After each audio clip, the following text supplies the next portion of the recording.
Welcome back into Yahoo Finance Live.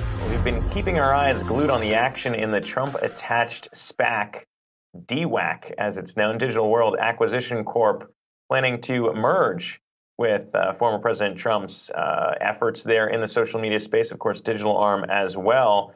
And in that investor deck, President Trump raised a few different points about deplatforming when it comes to social media. Of course, we saw some of those issues with Parler earlier on in the year when we talked about Amazon hosting that conservative social media app, as well as the App Store, when you look at Apple, restricting access to that app as well. So there are a lot of questions about what it looks like for deplatforming some of these social media companies when it comes to hosting them.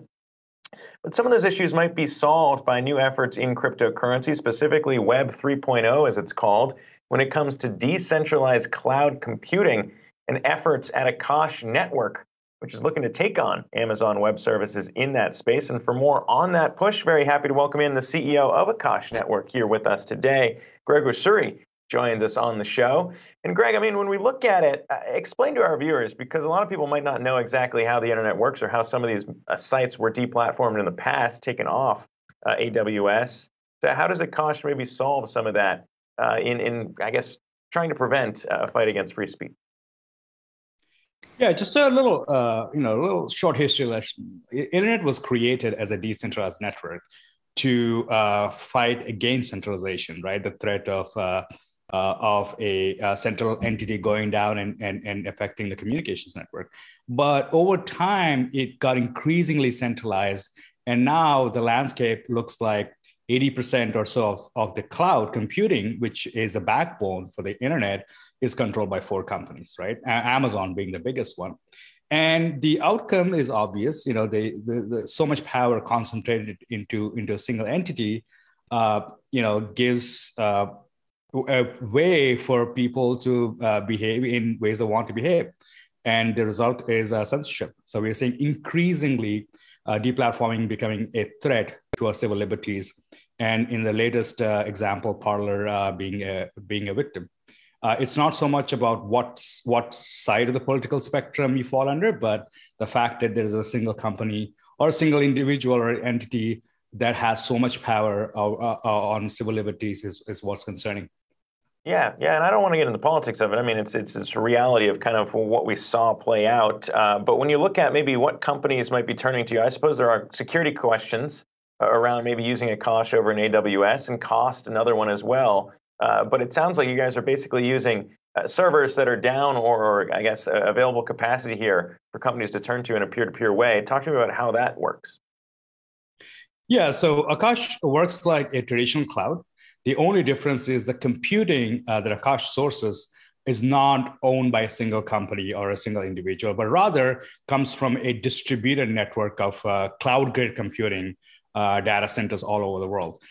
So companies like Equinix, which is the largest data center network in the world, which actually provides compute to Amazon, is a big provider on Akash. So on Akash, being an open marketplace that's permissionless and self-sovereign and censorship resistant, offers access to that previously accessible computing power, the raw computing power, which powers the cloud today, in an open way. And the security, it's probably more secure than your traditional Amazon, because Akash being open source, all our source code is actually open for a public audit. So it offers the similar levels, if not better levels of security guarantees Amazon's or the big cloud offers.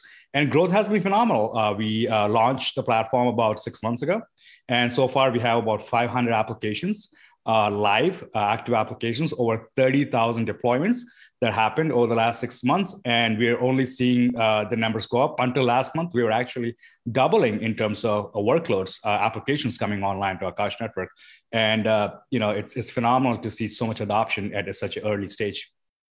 Yeah, some might say Amazon-like growth in an Amazon competitor in the Web3 decentralized cloud here. When we talk about maybe some of those risks, though, right? And everyone can talk about free speech here. I guess, the pushback in some communities might be that there's no potential way, I guess, once this is hosted, to kind of unhost it. How do you look at that? Because I guess, there could be, you talk about hate speech and what may have been on Parler and some other platforms in the past, and Facebook and Twitter, everyone else deals with this too. But if there is no kind of way to police it, what does that maybe open up in terms of future possibilities? So I'm a strong believer of speech being free, no matter how harsh or smooth it is, right? If we silence voices, we don't address the core problem.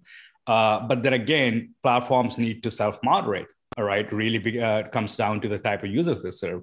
So, and hate speech or speech is a spectrum of things. Like, a big question that I get asked is, what happens if something really bad goes on Akash Network, and there's no way to take it down? Yeah, there's a chance that could happen.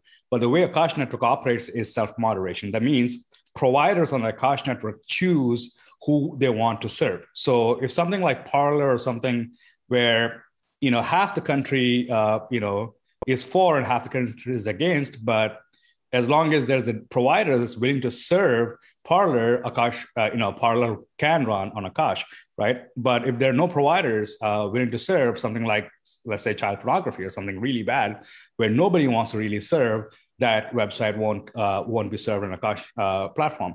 So it really comes down to the community that's self-moderating who to serve, who not to serve. So I'm a firm believer that people will act up in good faith and will serve what they feel is right.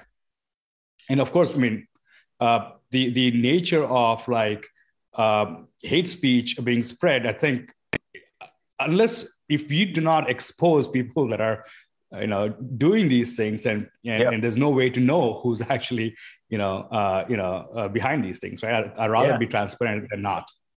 Yeah, I mean, transparency, everything else that we've seen take off here in Web 3.0, and it's very interesting to see Akash get built out here in taking on AWS. You got to keep us posted on the growth over there. Greg Osuri, the CEO of Akash Network, appreciate you coming on here to chat with us.